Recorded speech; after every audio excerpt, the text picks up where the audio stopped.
Today's lesson is 2.2, Angles and Parallel Lines. In 2.1, we had the theorems and the notes on if we knew angles, if we knew parallel lines, we would get angles. Today, if we know the angles, we're going to get the parallel lines. So essentially, today's theorems are the converses of yesterday's, but it all hinges on what you know. So AIA equal, alternate interior angles equal, implies parallel lines. So if you know that your alternate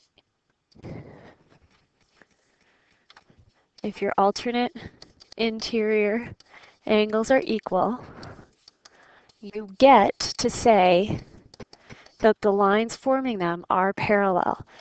So in our picture, if I know that 4 and 6 are equal,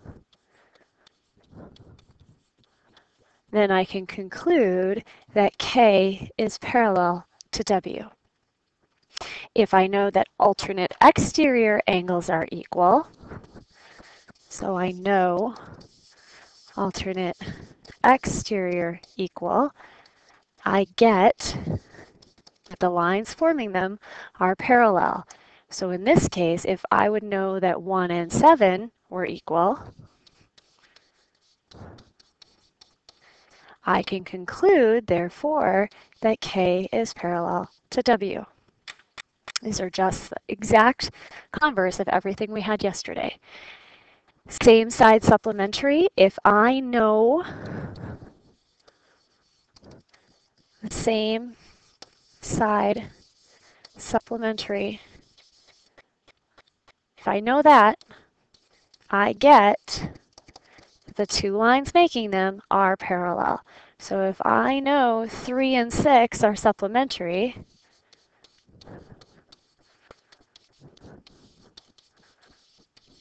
I get, therefore, K is parallel to W. And our last one, if I know the corresponding angles are equal,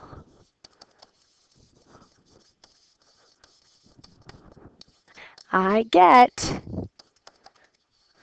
the lines are parallel. So if I would know that 2 and 6 were equal, for example, my conclusion is that K is parallel to W. So if I give you a pair of angles, you figure out what their relationship is, and if that is enough information to tell you that the lines are parallel or not. That is going to be the next class of proofs. Big caution, and a big place where kids make mistakes. Vertical angles and linear pairs do not prove lines parallel. If you think about these intersecting pictures that we're looking at, vertical angles aren't even formed by this one, and this one would be our potentially parallel lines. Those vertical angles aren't even formed by those two lines. You can't conclude anything about the bottom line. Linear pairs are the same way. This one or that set right there. Again, they don't even involve the top line. So you got to remember what you're doing. I highly recommend getting a highlighter, colored pencils, and getting in the habit of highlighting your potentially parallel or parallel lines. It makes the angles and the relationships jump out at you much more clearly.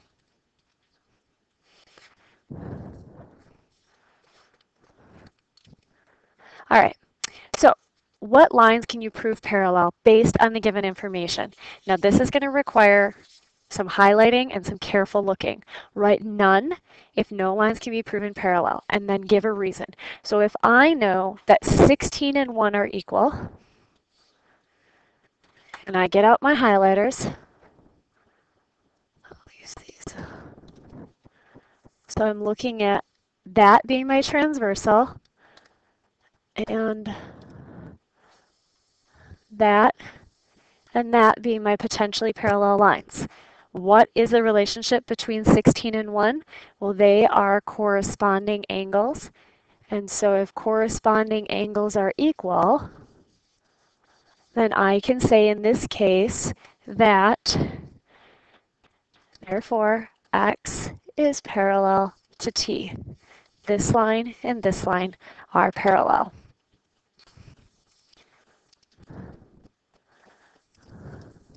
If I look at the next example, 14 and 9. 14 and 9.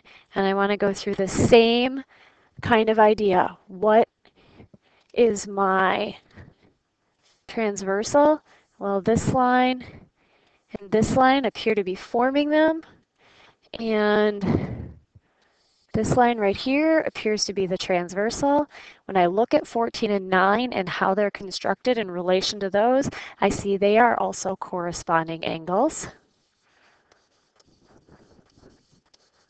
But this time, the two lines that are parallel are K parallel to W.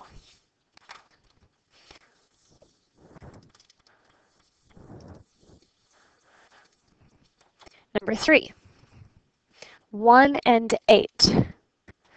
When I look at 1 and 8, this appears to be the transversal, and my parallel lines appear to be this one and this one. Now, do 1 and 8 represent any of my 4 relationships? Are they alternate interior, alternate exterior, corresponding, or same side supplementary? They are not. So there are no lines parallel because of knowing that relationship. And this all hinges on knowing those 4 definitions of the kinds of angles. Now what about 4 and 10? Here's 4 and here's 10. This produces an interesting situation because there is no way to highlight lines that make, that's a series of 4 lines to make those 2 angles, which isn't our pattern. It's 2 lines and a transversal. So these are none. They do not meet any of our criteria of being alternate interior, alternate exterior, same side interior, or corresponding. Some more examples. 3 and 5. Here's 3, here's 5. Look for the transversal. I think that's T. Look for the parallel lines. They appear to be K and W. Do 3 and 5 meet one of our definitions? Yes, they are alternate interior. So therefore, K is parallel to W.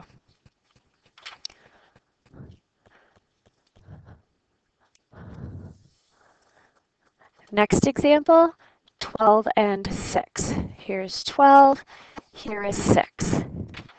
Well, this appears to be my transversal right here. And I've got a set of parallel lines, potentially parallel, that run here, intersecting. Do 12 and 6 meet my criteria? They do. They are alternate exterior angles, and therefore X is parallel to T, because those are the lines that form them.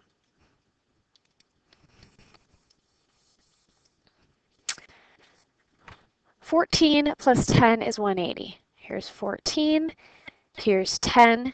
Do those meet the criteria for same side interior? They're formed by that line, this line, and this line. And indeed, these are same side interior. And if they are supplementary, therefore K is parallel to W. Our last example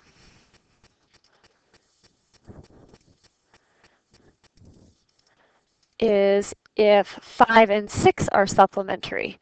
Well, here is 5, here is 6. They appear to be formed by this line and this line. So in fact, they're not formed by a series of 3 lines, they're formed by 2 lines, and these are a linear pair, which does not prove parallel lines. Therefore, based on that information, they can prove that none of them are parallel. One more example in today's lesson, and it's a proof. So if we are given K is parallel to W, I'm going to mark my parallel lines, and 2 and 3 are equal, and I'm going to mark my picture there. Prove the other lines are parallel.